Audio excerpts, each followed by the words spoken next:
बिस्मिल्लाहिर्रहमानिर्रहीम। अस्सलाम वालेकुम स्टूडेंट्स। आज हम लोग बेटा क्लास 10 सब्जेक्ट हमारा फ़िज़िक्स है, चैप्टर हमारा 14 है, लेक्चर हमारा 35 है, जिसमें हम लोग एक इम्पॉर्टेंट लॉन्ग क्वेश्चन, बोर्ड के important long questions ohm law के हवाले से पढ़ेंगे।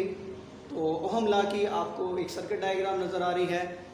तो जॉर्ज साइमन ओहम थे, उन्होंने ये एक एक्सपेरिमेंट किया। वो एक्टिविटी आप बेटा मेरे साथ बुक का पेज नंबर खोल लेंगे 97, बुक पेज नंबर 97। तो 97 पर बेटा वो एक्टिविटी जो आपको शो हो रही होगी 14.1 के नाम से शो हो रही होगी। वो कह रहा है कि आप एक नाइक्रोम वायर लें, जैसा कि आपको नज़र आ रहा है, जिसकी लेंथ जो है 50 सेंटीमीटर की है, और अप्लाई करें पोटेंशियल का डिफरेंस इस पर। यहाँ पर मैंने जो लिया हुआ है, ये अगर आप गौर से देखें, ये एक वेरिएबल जो है पावर सप्लाई है, जो आपको वोल्टेज वेरी करके दे सकती है। क्यों, उसका क्या काम है, ये आगे मैं आपको बताऊंगा कि किस मकसद के लिए हमने इसको इस्तेमाल किया था। उसके बाद वो कह रहा है कि अभी इस वक्त आपने 1.5 वोल्ट, जो कि आप जानते हैं कि एक आम घड़ी के सेल की वोल्टेज है, तो वो वाली वोल्टेज आप इसे प्रोवाइड करें। तो जब ये वोल्टेज उसको मिलेंगे तो उसके बाद वो क्या होगा कि आपने एम मीटर उसके सीरीज़ में लगा देना है, और उस नाइक्रोम वायर के पैरेलल में एक वोल्ट मीटर लगा देना है। वोल्ट मीटर का काम होगा उससे पहले और उसके बाद जितनी भी वोल्टेज उसने ड्रॉप किए हैं, या जो उसके दो पॉइंट के दरमियान का पोटेंशियल का डिफरेंस होगा, उसको नोट करना है। जबकि एम मीटर का काम उसके अंदर से गुजरने वाले करंट को मेजर करना है। तो बेटा जब आप ये देखेंगे तो आपको नज़र आएगा, आपके सामने कुछ आपने क्या करना है, वोल्ट मीटर पर जो 1.5 वोल्ट आपने दी थी, वोल्ट मीटर पर जो रीडिंग आ रही है उसे नोट कर लेना है, जो एम मीटर पर रीडिंग आ रही है उसे भी नोट कर लेना है। अब दोनों रीडिंग जब आप नोट कर लेंगे तो उसके बाद नेक्स्ट स्टेप आपका ये होगा कि आपने वेरिएबल वोल्टेज सप्लाई की वोल्टेज चेंज कर देनी है। सपोज आप 3 वोल्ट कर देते हैं, ठीक है जी। तो आपने 3 वोल्ट किया, अब आपके सोर्स के वोल्टेज बढ़ गए हैं। अब आपने चेक करना है कि करंट की क्या वैल्यू आ रही है और वोल्टेज की क्या वैल्यू आ रही है। इस तरह से फिर मज़ीद आपने उसकी वैल्यूज़ नोट कर लेनी है। अब आपने फिर क्या करना है, आपने वेरिएबल वोल्टेज सोर्स से जो है वो 4 वोल्ट कर लेते हैं। ये हमारा बेटा 10th क्लास में हमारा 14.1 एक्सपेरिमेंट भी है, प्रैक्टिकल भी है, वहाँ मैं ये आपको प्रैक्टिकली परफॉर्म करके दिखाऊंगा, ठीक है। और वहाँ पे आप बाकायदा रीडिंग लेंगे और उन रीडिंग्स के दरमियान ग्राफ भी बनेगा, जैसे यहाँ एक ग्राफ आपको दिखाया गया, ठीक है। तो आपने 4.5 पर भी इसी तरह से करंट की रीडिंग भी नोट कर लेनी है और वोल्ट मीटर की रीडिंग भी नोट कर लेनी है। तो अब आपके पास 3 वैल्यूज़ आ चुकी हैं, आप ज़्यादा वैल्यूज़ भी ले सकते हैं। तो उन 3 वैल्यूज़ में वोल्टेज और करंट के दरमियान आप एक ग्राफ ड्रॉ करेंगे। आप देखेंगे जितना जितना करंट बढ़ा था उतनी वोल्टेज बढ़ी थी। 1.5 पर जितना करंट था, और फिर क्या कहते हैं 3 वोल्ट पर कितना करंट था, और और जो है क्या कहते हैं 4.5 वोल्ट पर कितना करंट था। तो इसके दरमियान आप जब ग्राफ एक ड्रॉ करेंगे तो बेटा आपको एक लीनियर ग्राफ नज़र आएगा। ये लीनियरिटी शो करती है कि जितना ज़्यादा आपने वोल्टेज बढ़ाया था उतना ही करंट बढ़ गया, या अगर जितना ज़्यादा आप करंट बढ़ाते हैं उतनी ही वोल्टेज बढ़ जाती है। तो यूँ एक डायरेक्ट रिलेशनशिप आ जाता है इन दोनों के दरमियान, जो ओहम्स लॉ कहलाता है। इसको हटाएंगे, constant of proportionality R put करेंगे, आर रेजिस्टेंस को शो करता है। यहाँ मैं अभी इसके हवाले से बात करता हूँ, लेकिन उससे पहले आप अपनी बुक का ब्लू बॉक्स देखेंगे तो वो इसे वो क्या कह रहा है, the amount of current passing through a conductor. उम्मीद है कैमरे ने फोकस कर लिया होगा।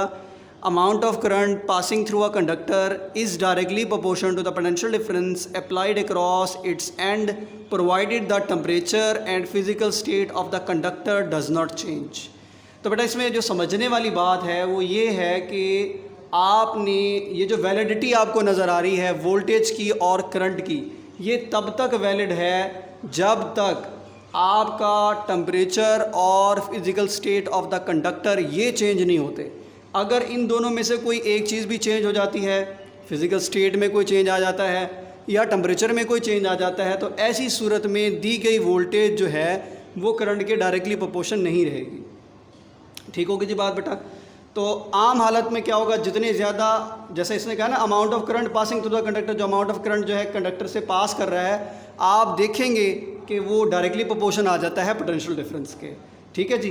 तो इसके बाद बेटा उसने कहा आर क्या चीज़ है, आर कांस्टेंट ऑफ प्रोपोर्शनैलिटी है, ये रेजिस्टेंस ऑफ द कंडक्टर कहलाती है, इसका यूनिट जो है वो ओहम होता है। इस सिंबल से बेटा हम इसे डिनोट करते हैं। अब इसमें ये है कि रेजिस्टेंस क्या चीज़ है। रेजिस्टेंस बेसिकली बेटा किसी बॉडी की वो प्रॉपर्टी है जिसकी वजह से वो अपने अंदर से फ्लो ऑफ चार्जेस को एक रुकावट मुहैया करता है गुजरने के दौरान। तो इसकी ज़रा डिफ़ाइन भी आप लोग बेटा मेरे साथ हाईलाइट कर लेंगे। ये देखिए बुक की बेटा नेक्स्ट पेज पर आपको लाइन नज़र आ रही होगी, मैं कैमरे से शो कर देता हूँ। The property of a substance which offer opposition to the flow of current through it is called resistance. वो प्रॉपर्टी किसी सब्सटेंस की जो ऑफ़र करती है ऑपोजिशन, मुखालफत करती है करंट की, ताकि जब वो फ़्लो कर रहा हो तो फ़्लो ऑफ करंट साथ मतलब चार्जेस फ़्लो कर रहे हैं। तो अब हर मटेरियल तो उसके अंदर जो है एक मुख्तलिफ एटम्स की अरेंजमेंट है, तो वो मुख्तलिफ एटम की अरेंजमेंट जो है उसको जो है करंट को सही मानों में सही तरीके से फ़्लो नहीं करने देती। उसके लिए आपको बैटरी की जो है ज़रूरत पड़ती है। बैटरी उसको पोटेंशियल का डिफरेंस क्रिएट करवाकर उसको एनर्जी मुहैया करती है। उस एनर्जी को जब वो चार्ज लेकर जा रहा होता है तो वो बीच में क्लूजन ऑफ द एटम होता है, तो वो जो चीज़ आपके सामने आती है जिसे हीटिंग इफेक्ट भी पता होता है, वो बेटा आपकी रेजिस्टेंस है। ये हर मटेरियल के लिए डिफरेंट होता है क्योंकि हर मटेरियल के अंदर arrangement of the atoms different होंगे। ठीक है बेटा। अब वो कह रहा है कि अगली बात देख ले जरा, वो क्या कह रहा है, this opposition's come from the क्लूजन of moving electron with atom of the substance. की ऑपोजिशन आखिर आ कहाँ से जाती है किसी मेटल में, वो कह रहा है कि ये ऑपोजिशन आ जाती है क्लूजन ऑफ द मूविंग इलेक्ट्रॉन, जो किसी सब्सटेंस के एटम में इलेक्ट्रॉन मूव कर रहे होते हैं उनकी क्लूजन के नतीजे में आती है। अब बेटा यूनिट क्या है रेजिस्टेंस का, यूनिट मैंने आपको बता दिया रेजिस्टेंस का ओहम है। साइंटिस्ट के नेम पर ऑनर किया गया था, उसको हमने ओहम कह दिया, और इसको जो हमने डिनोट किया वो ग्रीक लेटर से डिनोट किया है और उसको मेगा भी बोलते हैं। आपकी किताब में इसके बारे में भी कोई इन्फॉर्मेशन नहीं है। अब इसका यूनिट जो है उसकी डिफाइन भी आ रही है बेटा यहाँ पर, ज़रा इसको भी देख लें। When a potential difference of 1 volt is applied, जब आपने एक वोल्ट का पोटेंशियल डिफरेंस अप्लाई कर दिया between the ends of conductor, क्योंकि आप कोई कंडक्टर यूज़ कर रहे हैं उसके दो एंड्स के दरमियान आपने कोई पोटेंशियल का डिफरेंस दिया है, and 1 ampere of current pass through it, उस 1 वोल्ट के पोटेंशियल डिफरेंस की वजह से 1 एम्पेयर का करंट पास करता है किसी सर्किट में। अब जो उसको रेजिस्टेंस का सामना करना पड़ता है वो 1 ओहम है। बात समझ में आ गई बेटा।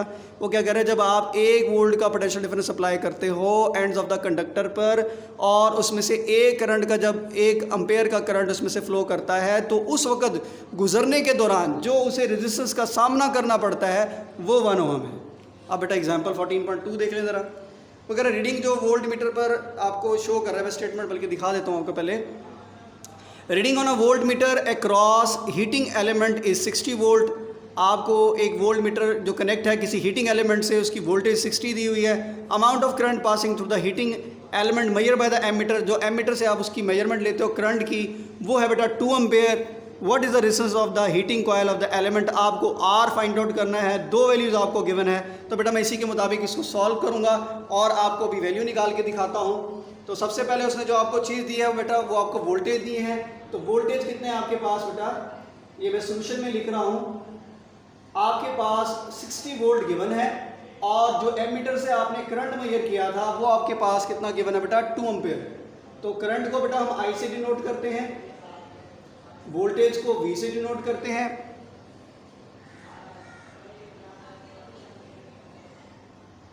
तो बेटा 2 एम्पेयर का करंट है, रेजिस्टेंस आपने फाइंड आउट करना है। तो बाय ओहम लॉ, आपने अभी अभी ओहम लॉ पढ़ा है, V इक्वल टू क्या होता है, हम उसका इस्तेमाल करेंगे by Ohm's law. V equal to क्या होता है बेटा, IR। अब अगर आपने R की वैल्यू फाइंड आउट करनी है तो वोल्टेज की वैल्यू पुट करें 60 वोल्ट, करंट की वैल्यू पुट करें 2 एम्पेयर, और R आपने फाइंड आउट करना है 2 एम्पेयर, यहां मल्टीप्लायर है, दूसरी साइड पर जाकर क्या हो जाएगा बेटा, डिवाइड हो जाएगा। तो 60 डिवाइडेड बाय 2, तो बेटा ये आपके सामने आंसर निकल आएगा 30 ओहम। ठीक है जी बेटा। अब बात आ जाती है बेटा नेक्स्ट आर्टिकल की तरफ, उसमें आ जाता है VI characteristics of ohmic and non ohmic conductor. सबसे पहले तो बेटा हमने अब यहाँ बात कर दी है, नाम ले लिया मैंने बाकायदा तौर पर, ohmic and non ohmic conductor. ये ओहमिक और नॉन ओहमिक कंडक्टर बेसिकली होते क्या चीज़ें। देखिए बेटा, मैं अभी आपको पहले सादा लफ्ज़ों में ये बात समझा रहा हूँ कि ओहमिक कंडक्टर से मुराद वो कंडक्टर्स होते हैं जो ओहम लॉ को ओबे करते हैं, ठीक है, सादा लफ्ज़ों में। और नॉन ओहमिक कंडक्टर से मुराद वो कंडक्टर होते हैं जो ओहम लॉ को ओबे नहीं करते। ओबे करने का क्या मतलब है, जितनी वोल्टेज दो उतना ही करंट बढ़ जाए, ठीक है। तो अब यहाँ थोड़ी सी इजाफे के साथ ये डिफिनेशन यूँ दी हुई है, materials that obey Ohm law and hence have a constant resistance over a wide range of voltage. ऐसे मटेरियल जो ओहम लॉ को ओबे करते हों और उनकी एक रेजिस्टेंस वैल्यू कांस्टेंट रहती हो एक वाइड रेंज ऑफ वोल्टेज तक, उनको हम ओहमिक मटेरियल कहते हैं। और material having resistance that changes with the voltage, ऐसे मटेरियल जिनकी रेजिस्टेंस जो है वो चेंज हो जाती है with the change of voltage और करंट, वोल्टेज चेंज करने से या करंट चेंज करने से, आर नॉन ओहमिक, वो नॉन ओहमिक हैं। इससे एक बात और भी समझ में आती है कि जैसे हमने ये ग्राफ लिया था, ये जो वैल्यूज़ हमने सॉल्व की थी, तो अगर ये ओहमिक मटेरियल होगा तो इसकी रेजिस्टेंस की वैल्यू हर दफ़ा सेम निकलेगी, क्योंकि लिनियरिटी जो शो करती है वो वोल्टेज डिवाइडेड बाय करंट, यानी कि इधर जैसे आपने देखा था V डिवाइडेड बाय आई, ये देखिए V डिवाइडेड बाय आई, जब आप लेंगे इसको सॉल्व करेंगे तो इसका रिजल्ट आपको हमेशा सेम मिलेगा। जब हमने 14.1 प्रैक्टिकल करना होगा बेटा, वहाँ पर भी आंसर बिल्कुल सेम निकलेंगे, ठीक है। तो वो ऐसे मटेरियल क्या होंगे, वो ओहमिक मटेरियल होंगे। जो ओहम लॉ को ओबे नहीं करते होंगे उनकी वैल्यूज़ में रेजिस्टेंस के अंदर फ़र्क आएगा, ठीक है। तो ये मैंने वैसे पहले भी बता दिया कि ओहमिक कंडक्टर की जो है लीनियर वोल्टेज रिलेशनशिप होती है एक लार्ज यूनिट पर।